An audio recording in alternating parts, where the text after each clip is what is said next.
Hello.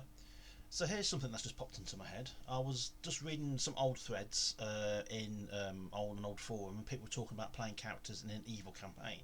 So you play the bad guys, basically.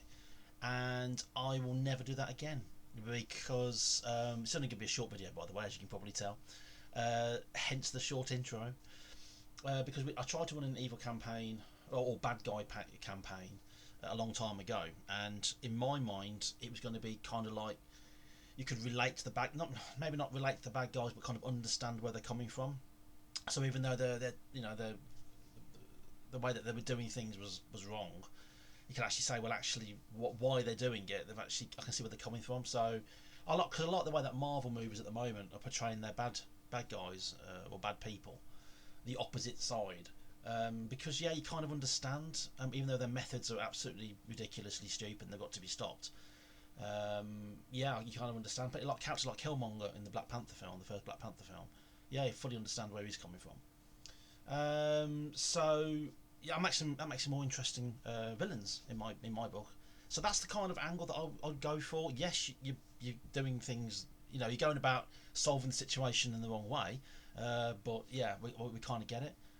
But that's not how my evil campaign turned out. It became something actually quite cruel and nasty. It was almost carte blanche for the players to. Well, the players thought they had carte blanche just to do what they wanted. And by the end of the first session, I was uncomfortable, and by the midway for the second session, I was downright disgusted. And so, if you're going to run an evil campaign for any reason, then make sure you put your cards on the table, and everybody knows exactly where they're going to be, and also any safety tools you've got, then use them, and also have a veto, have the right to turn around and say, no, I'm going to stop it there, or no, this is not for me, I'm going to back out with no hard feelings in the group.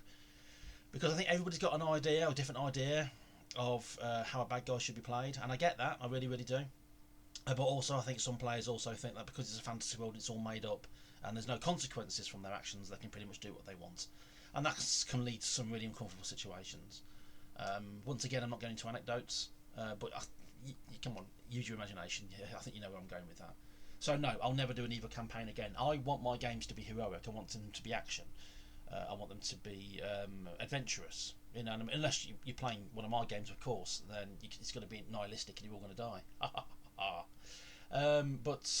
But yeah, when I run an adventure game, especially sort of a big adventure fantasy game, I like my characters, I like my player characters and the players to be heroes. Yes, they can do questionable things. Yes, maybe their morals might be a little bit sort of messed with as they're trying to get to their end goal. But an out and out evil character, no, I can't do evil campaigns.